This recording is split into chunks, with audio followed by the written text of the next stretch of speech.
Chair Kobayashi, members.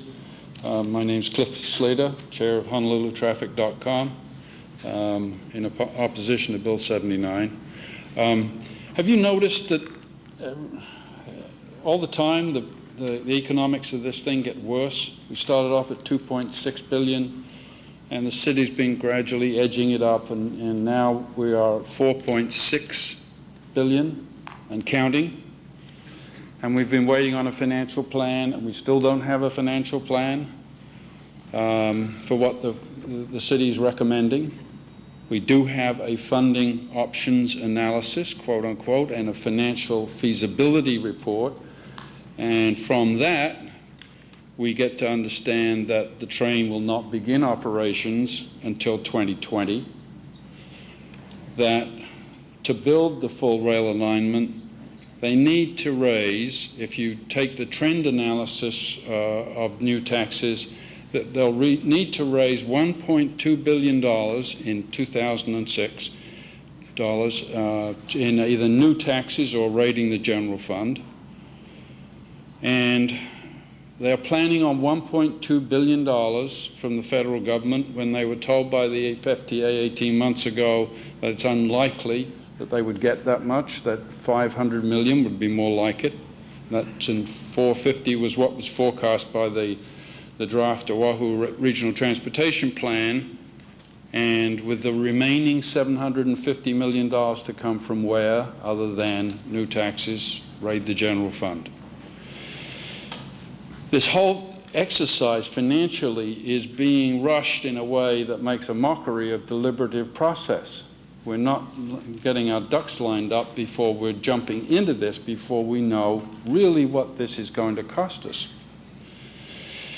And all that depends on it costing $4.6 billion, which is their latest estimate. But I tell you, if you take the 1992 final environmental impact statement, and you adjust for inflation and you adjust for the mileage, because this is a much longer system, and you adjust for the length of the mileage and the inflation, and you put in the same 33% for contingencies and overruns as the city has in the current price, you finish up with $6.4 billion, not $4.6. And coincidentally, if you do the same with Miami, because Miami is the only other elevated rail line similar to what Honolulu is planning, and you adjust there for the construction cost index and the 36% differential between Florida and here, and you coincidentally come up with $6.2 billion.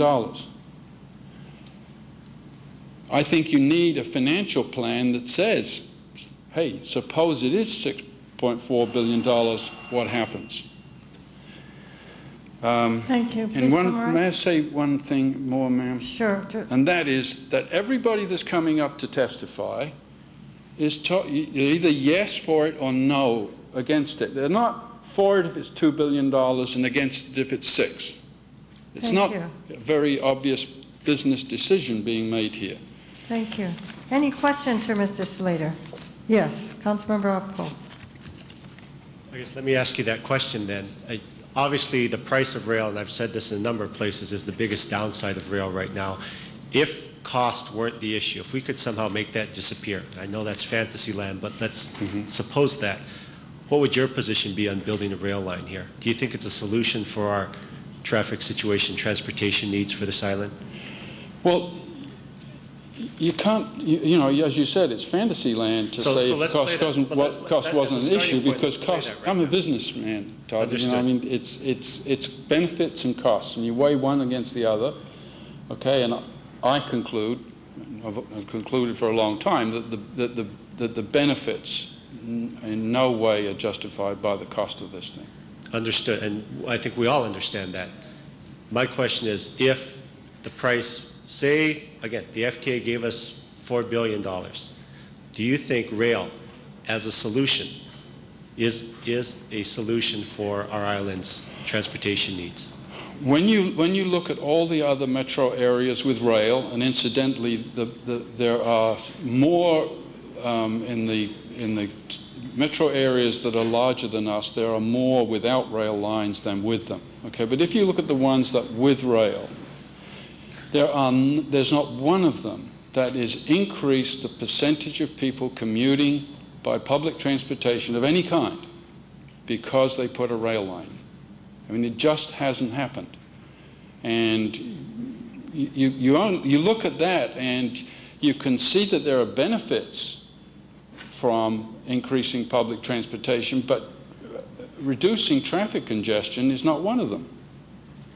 And to me, our major problem is the reduction of traffic congestion on our highways, okay? And that is the one thing that we're not doing, because the alternatives analysis shows that we have currently, we're 6% over capacity on our highways in the H1 CAM highway corridor. We put the rail in and we'll be 31% over capacity. So how, you know, if your objective is to reduce traffic congestion, then, you know, then the money is being not spent well. And I guess I'll agree with you, and again, but the premise of your statement is the issue is we're not just trying to solve congestion. There's a lot of other factors that go into this. It's providing the alternatives as a means of transportation. It's moving away from a vehicular mode of transportation for the mass population. Yeah. And so, like I said, I mean, when you combine all of those, in my view, rail becomes much more of a solution than, like I said, if all we were looking to do was reduce congestion, then maybe rail isn't the ultimate answer. And so I said, I mean, you've studied this a lot longer than I have and been involved in this issue a lot longer than I have, and that's why I ask you the question of, again, if we could put away the cost, is rail a helpful piece of our transportation solution for our island?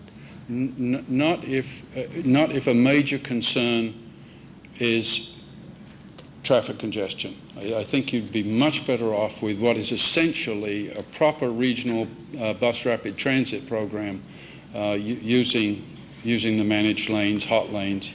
I think that much greater opportunity for commuters to go door to door without transfers. Transfers kill. Okay, and I guess going on that a little bit, what I've heard and as well as what I've seen is that rail is much more rideable and enjoyable and more likely to pull in riders than a bus system is. Would you agree with that? Not really, because when you get down to what motivates people to use public transportation is when they can save time. And they're more concerned, like people who want to serve coffee on trains and buses or newspapers, etc. The issue is what gets me to work fastest.